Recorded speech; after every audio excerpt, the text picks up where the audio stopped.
¿Qué tal? ¿Cómo están, amigos de Diario? Bienvenidos a Espolítica, ya saben, el programa de actualidad, de entrevistas, de tertulia, de análisis de cada fin de semana aquí en Es Diario TV. Y una semana cargada, muy cargada de actualidad. Desde luego analizaremos esa comparecencia de Carlos Mazón. También vamos a analizar la intensidad que está adquiriendo el caso de Begoña Gómez con esos correos que vamos posteriormente a analizar y a debatir sobre ellos. Esos correos que cercan todavía más a Begoña Gómez en su investigación, en este caso sobre tráfico de influencias, investigación que sigue, digamos, estando encima de la mesa. Además también pues analizaremos esa mala fe que le atribuye Íñigo Errejón, su defensa Elisa Moliá, diciendo que hubo una denuncia falsa, cuando él mismo negaba, Íñigo Errejón, vía Twitter, también en tantas ocasiones públicamente, negaba la existencia de denuncias falsas. Vamos a comentar estos y otros asuntos aquí en Espolítica con dos tertulianos de lujo. Benjamín López, director de Es Diario, ¿qué tal? Muy buenas, encantado de estar aquí. Y José Sánchez, periodista del HuffPost, ¿qué tal? Buenos días, ¿qué tal?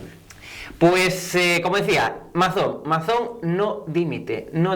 Esa es la conclusión que podemos también extraer de esa comparecencia del presidente de la Generalitat, una comparecencia que, para empezar, hacía falta porque el relato que intentaban imponer a la opinión pública desde la Moncloa y desde el PSOE era que había un único responsable, Benjamín. Carlos Mazón, pues parece que no había un único responsable. Sí, bueno, durante esta semana hemos visto cómo el foco que estaba principalmente dirigido sobre Mazón, pues también se ha abierto un poco para señalar a otra probablemente de las figuras que más responsabilidad tienen en lo ocurrido, que es la ministra para la Transformación Digital, Teresa Rivera, ¿no?, que aspira a la vicepresidencia de la Comisión Europea y que en toda esta refriega pues tiene mucho que decir. ¿Por qué? Porque a mi juicio, y a juicio de mucha gente, falló tanto en la prevención, ignorando las obras que los técnicos le decían que hacía falta en esa zona, porque había un riesgo vital para muchos municipios, como luego tristemente se ha confirmado, porque durante el propio día de la Dana, pues los organismos dependientes de ella, como la EMET y principalmente la Confederación Hidrográfica del Júcar, pues no estuvieron, creo, a la altura de lo que se esperaba, transmitiendo una información tardía y errónea a la Generalitat, que luego la Generalitat también transmitió de forma errónea y tardía, y luego su silencio tan llamativo durante 10 días de todo esto que ocurrió con la Dana, porque estaba a otras cosas, estaba a preparar su examen. Por lo tanto, su responsabilidad es enorme. Mazón ha conseguido apartar un poco el foco de él y recuperarlo en un momento en el que ha querido dar explicaciones ya más serenas, más sensatas, para anunciar además pues eso, que no dimite, remodela su gobierno, pero él no dimite, quiere aguantar hasta las nuevas elecciones, algo que en política es bastante aventurado, por cierto, porque hoy día, tal y como están las cosas, a la velocidad que va todo, decir que va a pasar de aquí a 2 años y medio, pues es muy complicado. De hecho, lo habíamos adelantado nosotros en SDR, no sé si podemos poner el pantallazo de la noticia, lo habíamos adelantado antes de la comparecencia de Carlos Mazón, ahí lo estamos viendo. Bueno, Mazón no dimite, José, Mazón no dimite y esa es un poco la conclusión, no dimite. ¿Tendría que haber dimitido Mazón, José? Bueno, sí, más que nada porque tiene 220 muertos que más allá de la limpieza de cauces y las obras que se pudieran haber cometido, como decía Benjamín, en la Confederación Hidrográfica, lo cierto es que la Confederación se avisó y de hecho hubo hasta 300 correos que se irán desgranando en los próximos días, en los que se indicaba en tiempo real cómo era el estado de los cauces y cómo se estaban produciendo estas inundaciones, y que además esos son, creo que 298 correos, contradicen incluso el propio relato del PP, que decían que entre las 4 y las 6:30 o 7 menos cuarto no hubo ningún tipo de comunicación por parte de la conferencia, y es mentira, porque hay 2 correos específicos que alertan de esas crecidas, y de hecho los datos son públicos, ¿no? Que si la Generalitat hubiera querido, ahora mismo te puedes conectar en internet y ver en tiempo real cómo es el cauce y el caudal de estas zonas que han quedado afectadas. Sí, pero en ese sentido, José, también me gustaría tu análisis. El correo este de las 18:43, del que todo el mundo habla, que se le mandó incluso hasta la delegada del gobierno, etcétera, llega después de que desde las 6 de la tarde ya desde las 18 horas de la tarde, pues ya el caudal superase esos 150 metros pero cúbicos es que a las 5 de la por tarde segundo. Estaba en más de 1000 metros cúbicos. A las 4:30 y a las 5 y poco de la tarde ya se estaba avisando de ese caudal. Pero se avisó correctamente, sí que hay esos correos, ciertamente se están publicando ahora,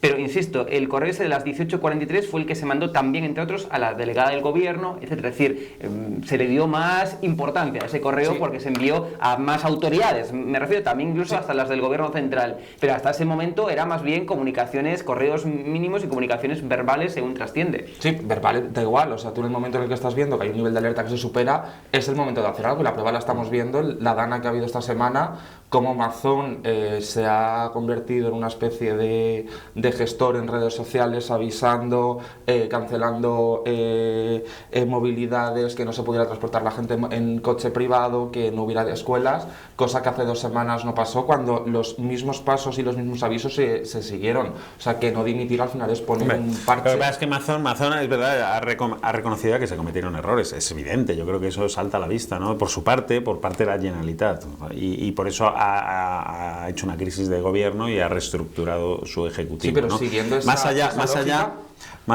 pero perdona una cosa, es que dices tú, más allá de las obras que se tenían que haber acometido en el Barranco del Pollo, hombre, es que creo que no se puede pasar de puntillas sobre ese asunto, porque es lo primordial. Es decir, había unos avisos de los técnicos desde hace décadas, pero con especial relevancia desde hace unos años. La propia Teresa Rivera encargaba unos informes a sus técnicos en 2019 y los técnicos eran clarísimos. Hay que hacer unas obras estructurales en el Barranco del Pollo, porque ahora mismo no puede absorber, ante una riada, no puede absorber la capacidad de agua que le vendría, ¿no? Y todas las poblaciones situadas por debajo del Barranco del Pollo están en grave riesgo, y hacen falta unas obras estructurales. Claro, eso es como decir que si hay una curva peligrosa y le advertimos al Ministerio de Transportes de que esa curva es peligrosísima, y luego se sale un autobús por la curva y muere no sé cuánta gente, pues sí, se le podrá echar la culpa al conductor, pero desde luego es que esa curva, cuando te están diciendo que hay que quitarla y corregirla, pues tiene mucho que ver el que no ha querido quitarla y corregirla, y además nos enteramos que tenía fondos europeos para acometer esas obras. ¿Por qué no se acometieron las obras? Yo creo que esa es la responsabilidad más grave, porque esto no tenía que haber sucedido si se hubiera hecho lo que los técnicos le decían al gobierno que había que hacer. Sí, que prefirieron estar en otras cosas porque ese dinero no da votos, pues puede ser, pero esa es una responsabilidad gravísima. Del Pollo, el cauce que llevaba es exactamente igual o muy parecido al que tiene el río Nilo. Ni aunque se acometieran obras, que eso es una cosa que están empezando a explicar técnicos y que se desarrollarán en los próximos días, ni aunque se hubieran acometido obras para poder encauzar, hubiera sido... Eso es mucho decir, ¿eh?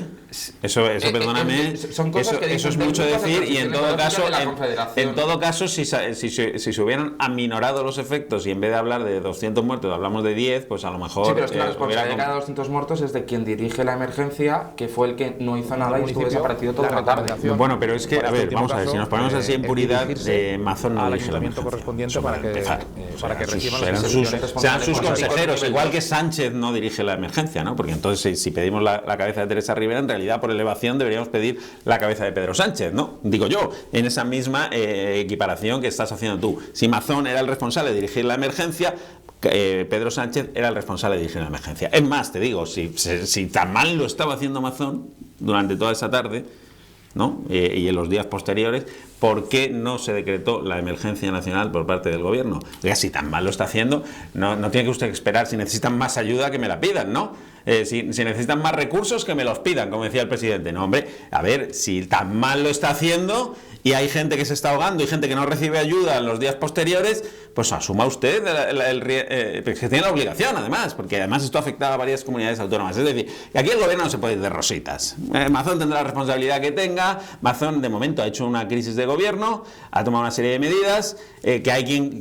yo respeto al que opine que debería emitir, por supuesto, ¿no? Eso es perfectamente opinable y entra dentro de la lógica, ¿no? Debería emitir. Bueno, hay otros que pueden pensar que no, que es suficiente con la remodelación. Bueno, eso es un debate.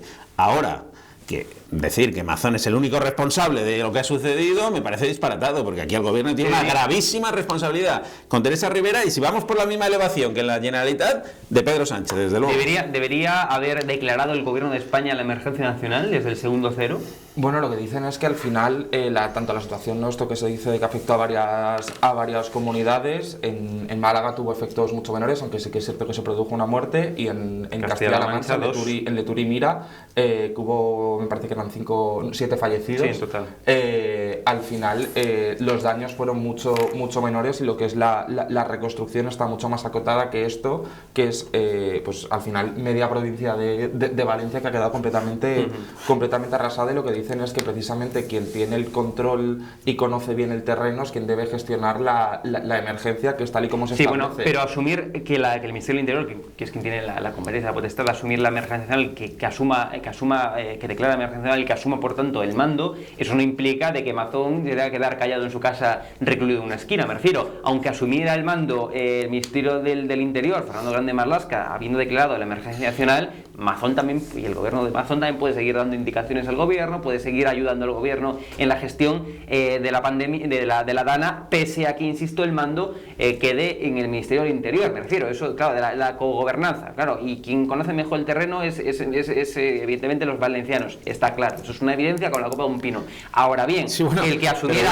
asumiera la emergencia, el Ministerio del Interior, no implica que tuviera que quedar callado la Generalitat Valenciana, ¿sabes? No, evidentemente, ¿no? Claro. Pero aparte que los que conocen bien el territorio son los que están allí. Bueno, sí, pero es que hay una delegación del gobierno, ¿no? Quiero decir, no sé, es que parece que el gobierno de España fuera un gobierno extranjero en Valencia. El mando es el Ministerio del Interior, sí, pero que me da igual, una delegada del gobierno. No, bueno, sí, claro, pero tiene una delegada del gobierno que actúa también como delegada del gobierno de Marlaska. Claro. Quiero decir que es la delegada del gobierno, no la delegada de Pedro Sánchez, la delegada del gobierno. Pero más allá de eso, o sea, que es que estamos hablando del gobierno de España, que es el gobierno, es la máxima autoridad en la comunidad autónoma valenciana. Porque si no creemos esto, pues entonces que no creemos en que España sea un país. España es un país donde la máxima autoridad en la Comunidad Valenciana es Pedro Sánchez, la máxima autoridad en la Comunidad de Madrid es Pedro Sánchez, la máxima autoridad en Cataluña es Pedro Sánchez, es el presidente del gobierno, no es el presidente de cada comunidad autónoma, la máxima autoridad allí es el presidente del gobierno. Y aunque solo afectara a una comunidad autónoma, que no afectaba a una comunidad autónoma, porque cuando estaba en desarrollo la DANA no sabíamos lo que iba a ocurrir, ni sabíamos el número de muertos que podía haber en Albacete o en Málaga, sino que era una emergencia nacional. Era una emergencia nacional, pero aunque solo hubiera afectado a Valencia y además a una ciudad en concreto, solo a Paiporta, si la tragedia es de una dimensión que supera las capacidades, como está claro que la superaba, de una comunidad autónoma, la que sea, pues yo creo que eso requiere que el gobierno declare emergencia nacional. ¿Por qué no lo hizo? Pues yo lo veo bastante evidente. Bueno, no pues porque era un marrón que tenía que comerse en ese momento. En veranos con incendios en los que se desarrollan varios incendios. Pero es que no es lo mismo. Pero perdón un segundo, que voy a dar un dato. ¿Cómo comparas eso? O sea, que han tenido que ir 10.000 militares. 10.000. Pero esto no es creencia. ¿Qué tiene que ver con un incendio? Esto no es creencia y no es fe, sino es lo que dice. También hay que leer la ley, claro. Hay que leer lo que dice la ley de protección civil. Y en su artículo 28 dice: definición, son emergencias de interés nacional, punto número 1, las que requieren para la protección de personas y bien la aplicación de la ley orgánica tal, punto número 2, aquellas en las que sea necesario prever coordinación de administraciones diversas porque afectan a varias comunidades autónomas, y punto número 3, las que por sus dimensiones efectivas o previsibles requieran una dirección de carácter nacional. Es decir, incluso en el caso de que la DANA no hubiera afectado a más comunidades autónomas y solamente a la Comunidad Valenciana, la propia definición que otorga a emergencia de interés nacional, emergencia nacional, la propia ley de protección civil, pues también entraría dentro, insisto, aunque solamente impactara la DANA en la Comunidad Valenciana y no en otras, que sí que ha impactado en otras, pero aunque solo en ese supuesto. También es interés nacional que, por lo que dice aquí, que las dimensiones sean tan grandes y tan efectivas que requieran de una dirección de carácter nacional. Pero no solo la ley de protección civil, la ley de seguridad nacional también habilita al gobierno, e incluso la propia Constitución española con la declaración en último caso del estado de alarma, que es un decreto gubernamental. Es decir, que tenía todos los resortes a su alcance para haber asumido el mando, y más y sobre todo que creían que Mazón estaba desaparecido, estaba comiendo, no hacía ni caso a lo que pasaba y era un inútil y no tomaba ninguna medida. Pues eso ya es inexcusable. Entonces el gobierno tendría que haber tomado las riendas de la situación.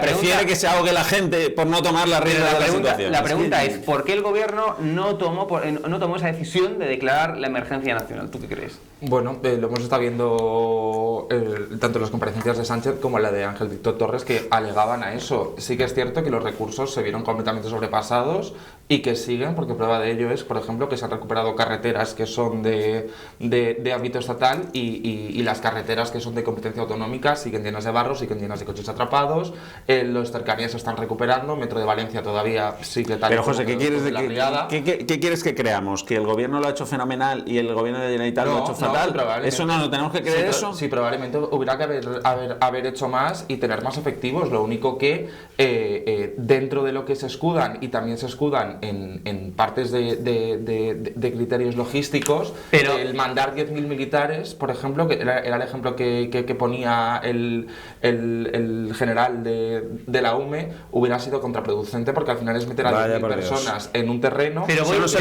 no se lo cree ni el general de la UME. Voy a el general de la UME que lo ha dicho. Pero vamos, no se lo cree porque es que va contra el sentido común, la lógica. No hace caso al moderador, de verdad. Está el moderador aquí con cara de tonto. No, porque voy a focalizar el tiro. Digo, ¿tú crees, José, te pregunto como periodista, según tus fuentes de tu información, ¿no crees que hay detrás de la no declaración de emergencia nacional una estrategia pensada y planteada desde Moncloa para dentro de unas semanas, por ejemplo, cuando pase todo este duelo, etcétera, impactar y echar toda la responsabilidad y todas las culpas en la Generalitat Valenciana? Bueno, yo creo que no es ni siquiera dentro de unas semanas, ¿no? Ya se está viendo y es tan fácil como seguir la hemeroteca, ¿no? de estos días en los que el foco se está poniendo directamente sobre Amazon, las mentiras. Estrategia al contar también lo que es, ¿no? Al final el propio Amazon ha dado varias explicaciones y... Sí, pero voy a lo de emergencia nacional, o sea, que el gobierno no subiera el mando. Que el gobierno no asumiera el mando de la tragedia máxima, insisto, como está diciendo, que yo creo que sí, yo creo que Amazon cometió un sinfín de errores que, desde luego, es evidente y son hechos. Bien, entonces, si cometió ese sinfín de errores Carlos Mazón, ¿no tendría que haber asumido el gobierno de España la dirección de la emergencia? Personalmente yo creo que sí. Atendiendo a criterios técnicos, ahí yo desconozco los motivos y el porqué, y desconozco, y me parecería muy mal que fuera una decisión política por descargar todo sobre una comunidad autónoma de otro signo. Y oye, igual peco de no son fuentes de buenista. Sí, de buenista y pienso que nos actúa con mala fe. Benjamín, estrategia política de Moncloa, por tanto, el no dirigir la emergencia. Yo es que se puede pecar de mala fe a lo mejor con otro gobierno, pero es que, claro, para juzgar las actuaciones de ahora hay que juzgar las actuaciones pasadas, y cuando vemos a un Pedro Sánchez que durante todos sus años en la Moncloa ha primado su interés particular sobre el interés general, es decir, él lo dijo, hay que hacer de la necesidad virtud con la ley de amnistía, cuando tú eres capaz de comprar toda investidura con una ley de amnistía inconstitucional al señor que necesita la amnistía para que te dé sus votos, pues hombre, es que a partir de ahí cualquier cosa es posible. Es que Pedro Sánchez solo actúa en su beneficio personal. Entonces, como es un individuo que solo actúa en su beneficio personal, ¿por qué ahora no iba a actuar en su beneficio personal? Es más, el periódico El País, que no es sospechoso de estar en la fachosfera, ¿verdad?, creo yo, pues publicó una noticia bastante interesante que decía que esa noche del 29 de octubre, cuando el gobierno se reúne tardísimo en un comité de crisis, por cierto, porque monta un comité de crisis si era Amazon el que tenía que ocuparse del tema. Bueno, monta un comité de crisis tardísimo en la Moncloa, pasada las 10 de la noche, cuando ya había estado todo el mundo ahogado, ya no tenía solución la cosa, pero bueno, por lo menos para la respuesta hubiera estado bien. Y en ese comité de crisis se plantea, según la información del País, que el gobierno asuma la emergencia nacional, y allí se descarta, no se sabe muy bien por qué. ¿Por qué se descarta?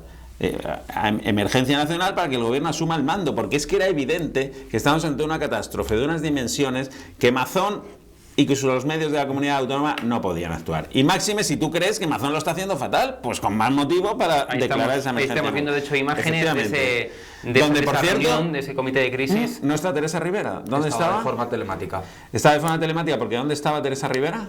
En Bruselas y en París. Claro, uno estaba comiendo y la otra estaba preparando su examen, ¿no? Sí, pero estuvo en Bruselas conectada y hay pero que cada bueno, a lo largo de la tarde no lo sé, porque el gobierno se reúne a las 10:30 de la noche, ¿eh? A lo largo de la tarde, ¿qué quieres que te diga? Rivera llamó en 4 ocasiones a Carlos Mazón y luego bueno, el mensaje que publicó. Eso dice ella, le mandó un SMS a las 10. Sí, bueno, y la prueba documental que tenemos es que le mandó un SMS a las 10 de la noche, ¿no? A las 10 de la noche, probablemente cuando estaba empezando a reunirse ahí. A las 8. No, a las 10 el SMS, 10 de la noche. según se ha publicado, vamos, según está la prueba documental de ese SMS, ¿no? A las 10 de la noche. Sí, a las 20 horas. 5, creo, o algo así. Y bueno, además es que igual, según la Generalitat no había cobertura en el CECOPI, pese a que Carlos Mazón hay imágenes en donde se ve hablando por teléfono, por lo cual había, por cierto, había cobertura. Esto que dices del CECOPI me recuerda a otro dato de Teresa Rivera. Tú has hecho alusión a él. A las 6 de la tarde se reúne el CECOPI, que es el comité de crisis. 5 de la tarde comienza a reunirse el CECOPI. Sí, bueno, y a las 6 de la tarde ya hay datos en la Confederación Hidrográfica del Júcar de que el caudal del Barranco del Pollo ha subido de forma súbita y repentina hasta 1.700 litros, no sé exactamente cuál es la medición, pero ahí estamos. Que ha subido de forma repentina, ¿no?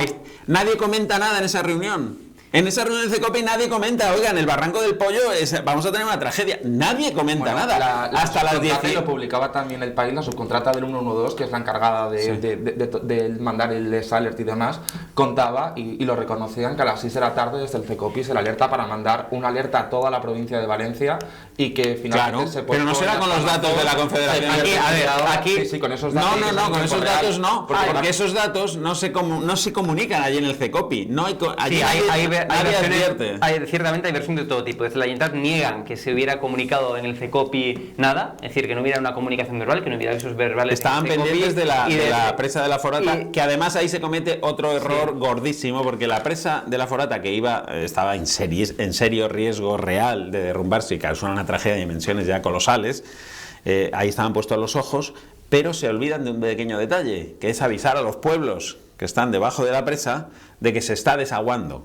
Y esto lo ha dicho clarísimamente el alcalde de Algemesí, que es un pueblo donde ha habido, creo, más de media docena de muertos, 7 u 8 muertos.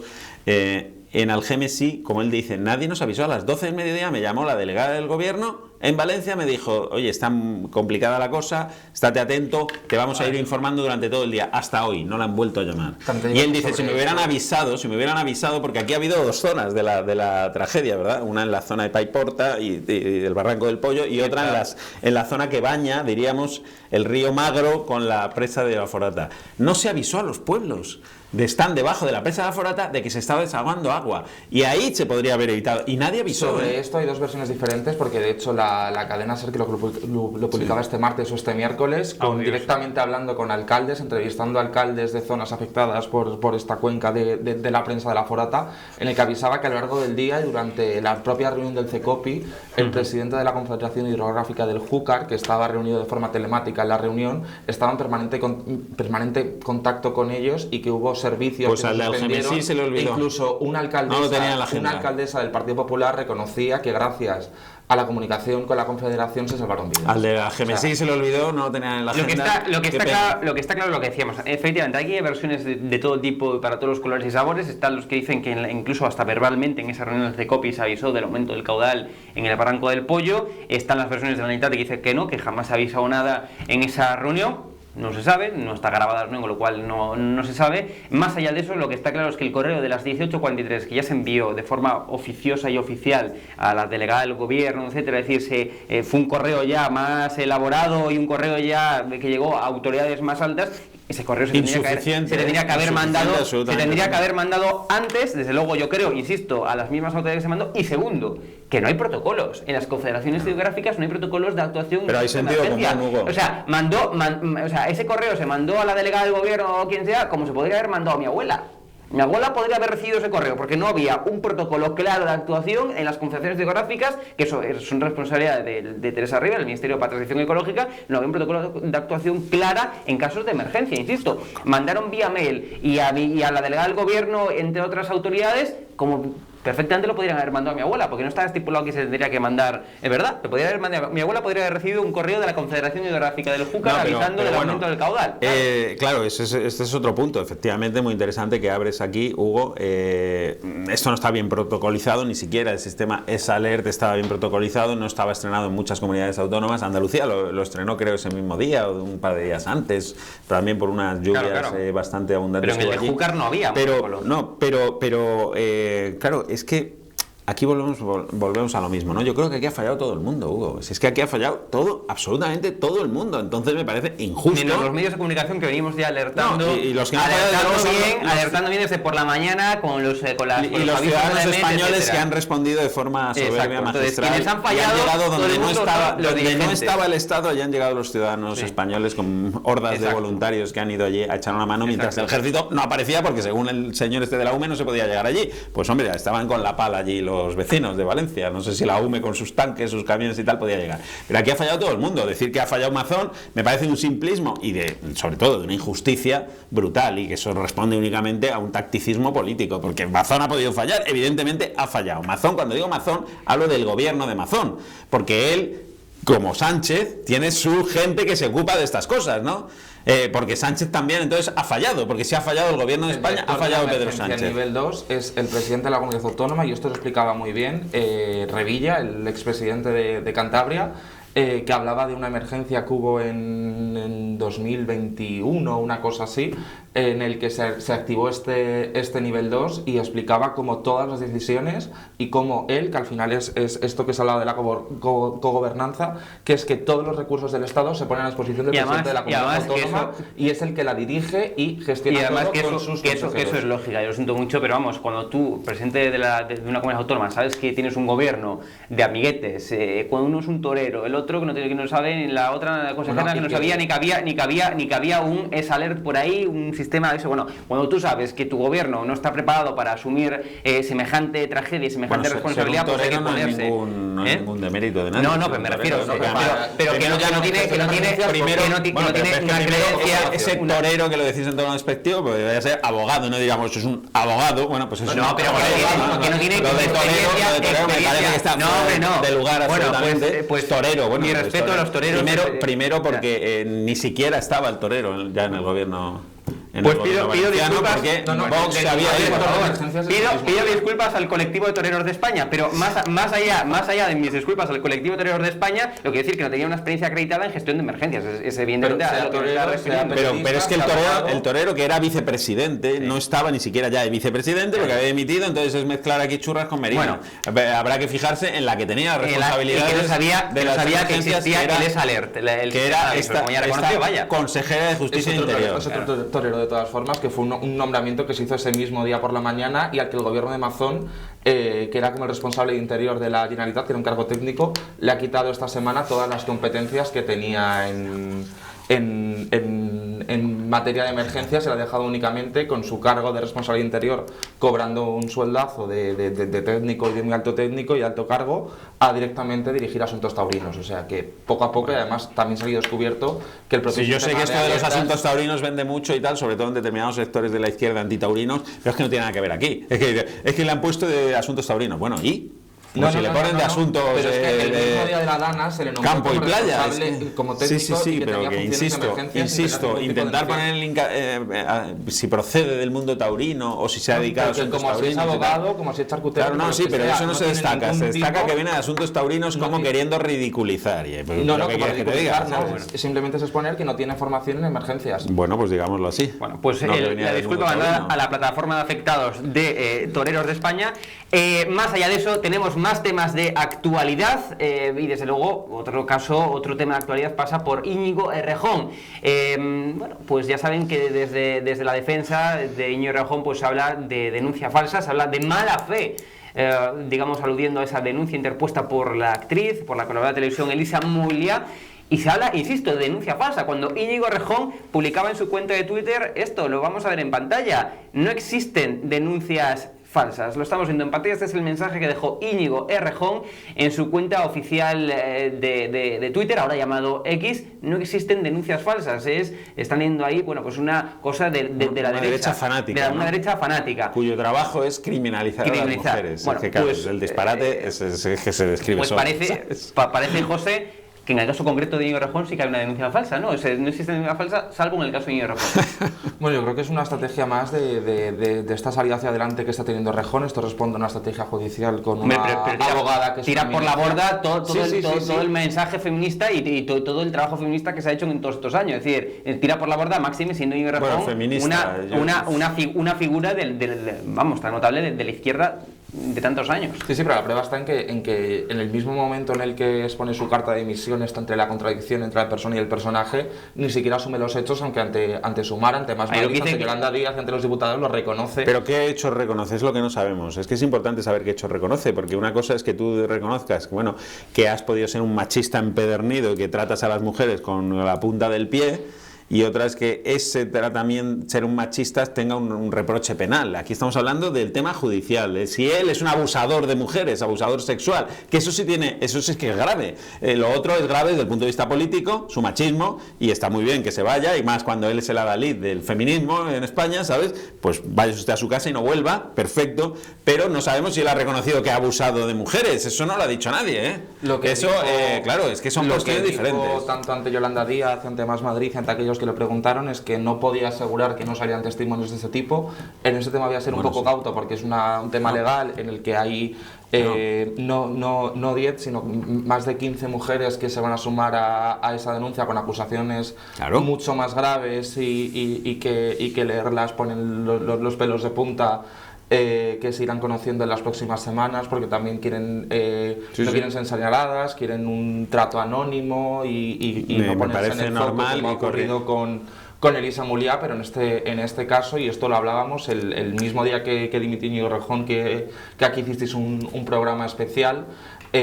Después, hablando con abogados, tratando un poco de entender, cuando salió la denuncia de Elisa Muliá, decían que pues que tal y como estaba planteada la demanda, Íñigo Errejón iba a tener este tipo de estrategia y que podía tener un viso de prosperar.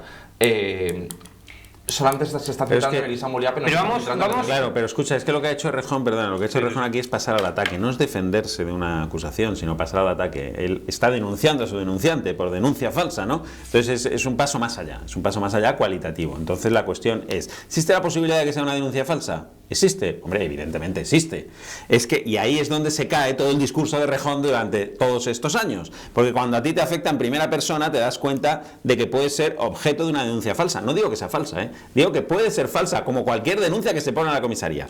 Es decir, que el hecho de que una mujer presente una denuncia por violación, o por agresión sexual, o por malos tratos, no quiere decir que esa denuncia sea cierta. Esa denuncia, como todas las denuncias penales, y no penales, pero penales específicamente, hay que investigarlas. También hay que investigarlas. Entonces, todo el mundo es inocente hasta que se demuestre lo contrario, incluso aunque te denuncie una mujer. Porque yo sí te creo, hermana, es un disparate judicial, y la presunción de inocencia tiene que primar. Y Íñigo Errejón le ampara la presunción de inocencia, y luego un juez dictaminará si es culpable o no. Pero no se le puede decir es culpable porque le han denunciado. Es que eso es un disparate, que es lo que él mismo decía. Él puso un cepo a todos los hombres de España, y él ha pisado ese cepo y se ha pillado la pierna. También es cierto que entre no existen denuncias falsas bajo ningún concepto y todo es denuncia falsa, hay un gris. Pero voy a abrir un debate. Hay un gris, claro. Denuncia falsa no es aquella denuncia interpuesta por una mujer, digamos, que denuncia agresión sexual o abuso sexual, y que se archiva. Eso de facto no es una denuncia falsa, porque puede haber ocurrido esa agresión sexual y ese abuso sexual, pero no haber las pruebas pertinentes para demostrar que ha ocurrido eso, con lo cual se ha archivado esa denuncia, sí, pero eso no quiere decir que sea una denuncia falsa y que por tanto no haya ocurrido ese hecho. Lo digo porque hay mucha gente que a eso también lo denominan denuncia falsa. Eso no es una denuncia falsa. Una denuncia falsa es aquella que conlleva mala fe, como denuncia precisamente en este caso Íñigo Errejón. Mala fe porque a sabiendas de que no ha ocurrido bajo ningún concepto ese hecho, se ha ocurrido en mala fe a la hora de denunciar. Eso sí que es efectivamente una denuncia falsa en este y en cualquier otro caso de cualquier otra denuncia con mala fe. Entonces no es ni un caso ni el otro, ni todo es denuncia falsa, ni tampoco es que existan bajo ningún concepto una denuncia falsa. No sé cómo lo ves esto, José. A ver, es una estrategia judicial que está teniendo su defensa, además porque esto está hablando únicamente de su defensa, porque Íñigo Errejón, por toda la vorágine, está desaparecido de la opinión pública y no está tampoco, está implicado, pero no implicado directamente, según lo que nos ha contado gente próxima a él. también es importante resaltar que es un archivo provisional. La abogada de Elisa Mouliá está en el final de su embarazo, va a ser madre y no estaba en condiciones de asumir un juicio. Entonces, para asegurar una defensa de la propia denunciante, lo que se hace es archivar de manera provisional hasta que la... Pero si la denunciante no se tiene que defender en ese caso, porque lo que se... pero tiene derecho a una defensa no, y no tiene una defensa. Bueno, me refiero que tiene... A la asistencia de un abogado. Perdón. Claro, lo que pasa es que, bueno, eso nos vamos del tema, ¿no? Porque ese es otro tema. Me la liáis en 0, no, claro, porque ese es otro tema, pero el hecho de archivar una denuncia, hombre, por unos delitos muy graves, ¿sabes?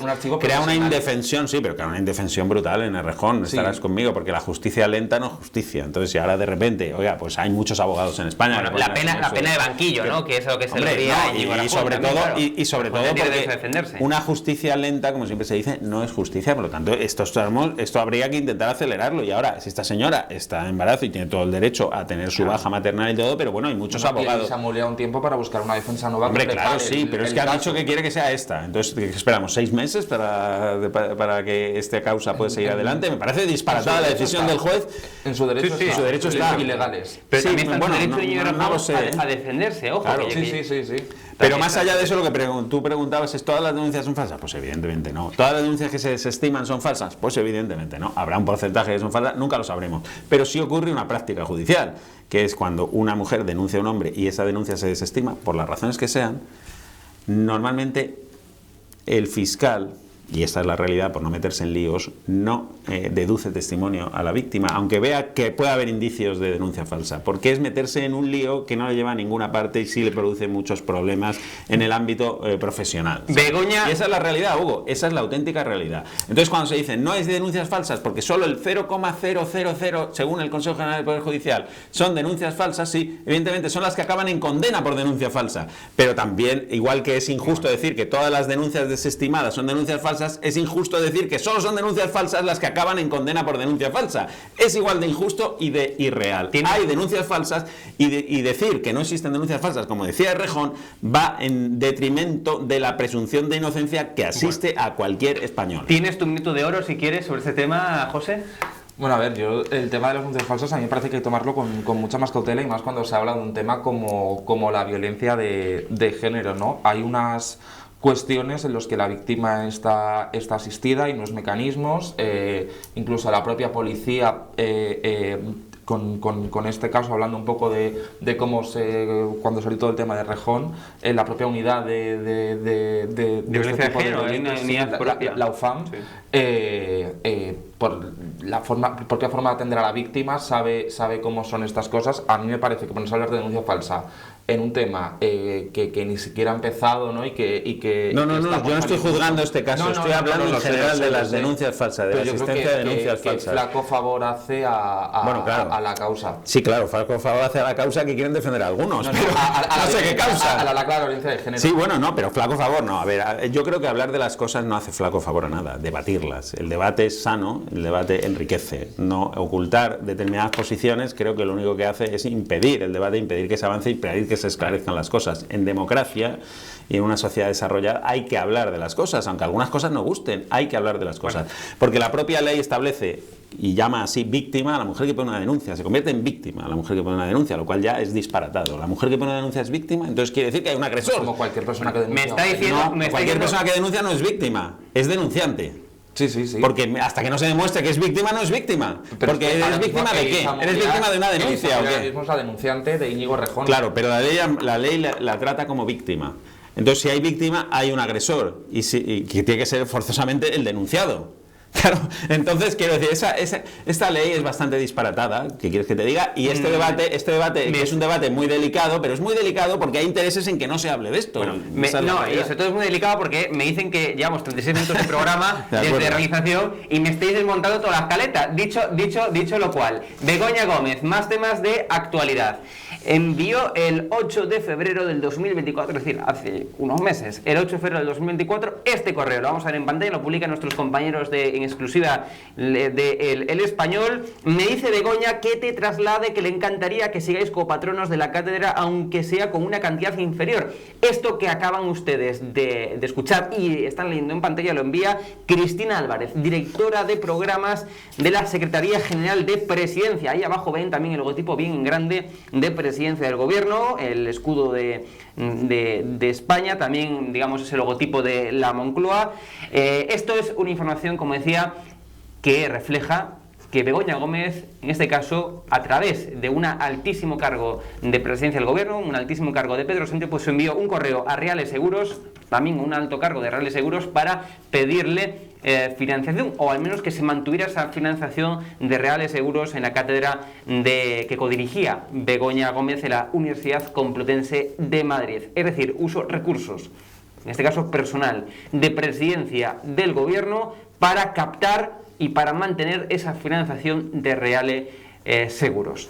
Bueno, un nuevo correo que se añade a esa causa que se está investigando sobre Begoña Gómez, sobre la mujer de Pedro Sánchez, sobre un presunto tráfico de influencias. No sé cómo lo ves, ¿es significativo, es notable este correo? ¿No lo es, José?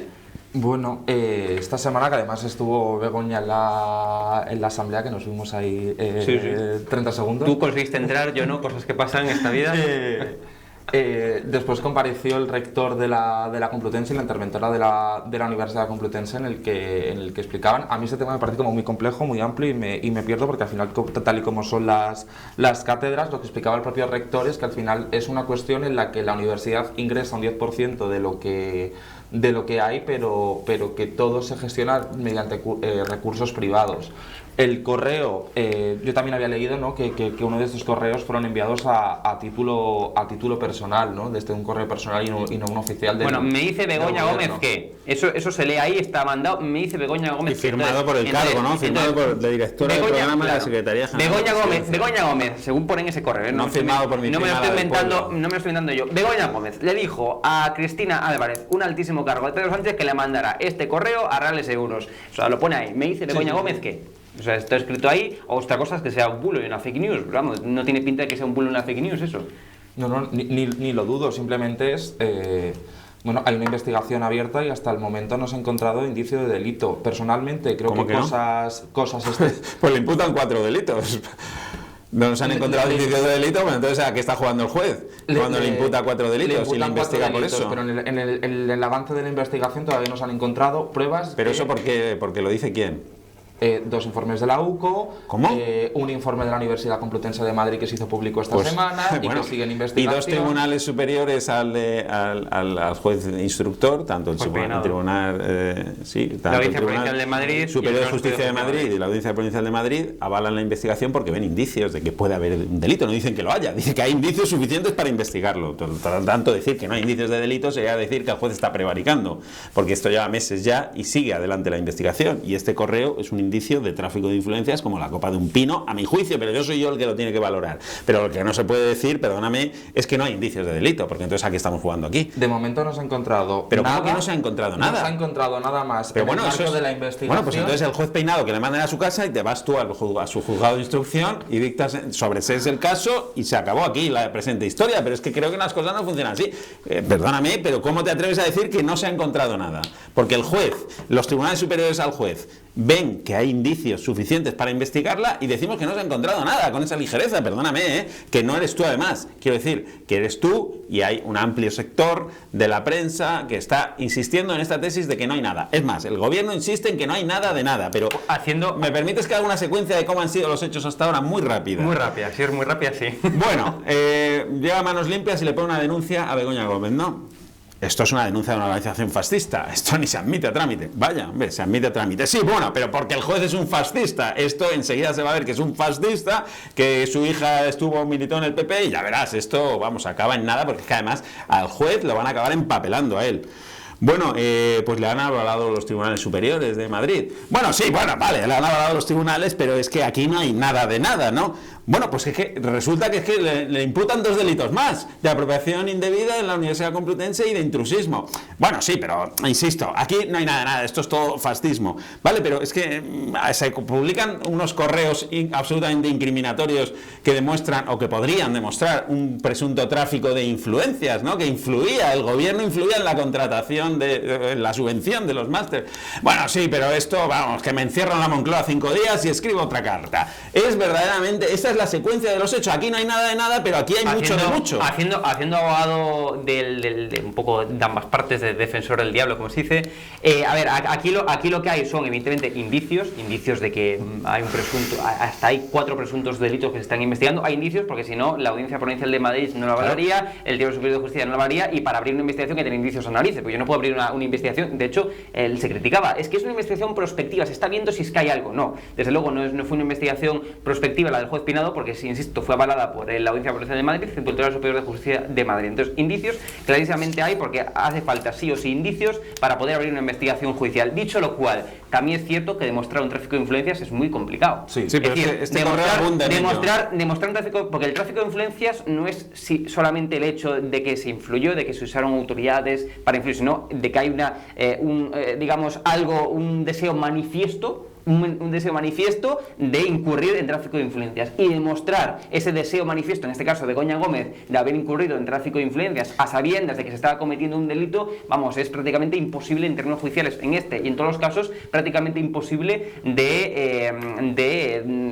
declarar Hugo, pero tenemos muchos jueces hoy aquí en la sala, ¿eh? No, esto es lo que decían, hombre, abogados que hemos entrevistado, dicho aquí en el diario, de que es muy difícil demostrar un tráfico de influencias, porque hay que demostrar también no lo sé, pero este correo quizás aporte algo en ese sentido. Eso desde luego, claro. Este correo en el que dice, oye, me ha dicho Begoña que les pagues, que le pongas dinero a su máster, ¿eh? Y esto lo hace el gobierno. O sea, que el gobierno está tratando de influir en una empresa que se llama Reales Seguros para que ponga dinero en el máster de Begoña Gómez. Si eso no es tráfico de influencias, no lo sé, que lo dictará el juez, pero así decir que que no se puede probar, pues mira, que hay una prueba documental que a lo mejor va en ese camino. Lo que está claro, veremos en qué acaba. Yo sinceramente no soy experto jurista, yo sinceramente creo que en términos judiciales es mucho más fácil de probar la apropiación indebida, el presunto delito de apropiación indebida del tema del software de la Universidad Complutense de Madrid. Lo veo. Eso dicen todos los juristas, mucho más. Es que también se decía que la denuncia no iba a ningún lado y ahí está. Sí, la denuncia, pero está diciendo que es mucho más factible. Que la denuncia, la primera denuncia que se puso a Begoña Gómez fue por el tema este de Globalia, de Europa, del rescate y el Africa Center y todo esto, y eso al final quedó en nada y quedó desestimado, y lo que se está investigando es esta parte de la Universidad Complutense. Bueno, y los contratos con Barrabés y también el tráfico de influencias. O sea, hay dos investigaciones. El tráfico de influencias y el tema de la apropiación indebida de ese software de la Universidad Complutense de Madrid. Son 2 delitos que se están investigando Begoña Gómez, pero lo que está claro es que existe caso Begoña Gómez, y este correo lo que avala, efectivamente, lo que estás hablando, el tema de los indicios. Tanto caso de Begoña Gómez que el día 18 va a declarar por 2 nuevos delitos que se le imputan, el día 18 de diciembre. O sea, imagínate si hay caso Begoña Gómez, Hugo, que va a tener que volver a declarar. Sí, yo te creo, no hace falta que me lo... No. Estoy convencido de lo que estás diciendo. José, ¿tú estás convencido de lo que está diciendo Benjamín o no? Convencido. O sea que... estaría el juzgado también ese día. O sea que aquí estamos de acuerdo los tres que existe al menos caso Begoña Gómez. Pues ya ven, conseguimos llegar al menos al final del programa a un entendimiento de las 3 partes que conforman la tertulia, y espero que también a ustedes pues les haya servido este debate, este análisis, para que ustedes también tomen sus conclusiones, extraigan sus conclusiones y tomen también sus decisiones sobre los temas de actualidad. Muchas gracias por vernos. Benjamín López, director de Diario, muchas gracias por estar aquí. Gracias. José Sánchez, muchas gracias, periodista del HuffPost, muchas gracias por estar aquí y acompañarnos en Es Diario, y también muchas gracias a ustedes. Recuerden seguirnos aquí en Es Diario TV para estar al tanto de todos nuestros programas, análisis, entrevistas, últimas horas, de todo aquí. Y también recuerden nuestra página web esdiario.com, la página del periódico, para mantenerse diariamente, día tras día, 7 días de la semana, 365 días del año, informados de toda la actualidad y de todas las últimas horas. Y además también artículos de investigación como los que hemos publicado sobre todo el tema relacionado con la DANA, caso de Begoña Gómez. También hemos publicado mucha investigación. Ya saben, aquí en Es Diario, más información, más periodismo, información para... Más periodismo, mira, esto me queda muy bien, parezco Ferreras. Me tengo que poner así, bien. Más noticias aquí en Es Diario. Nos vemos, chao, gracias.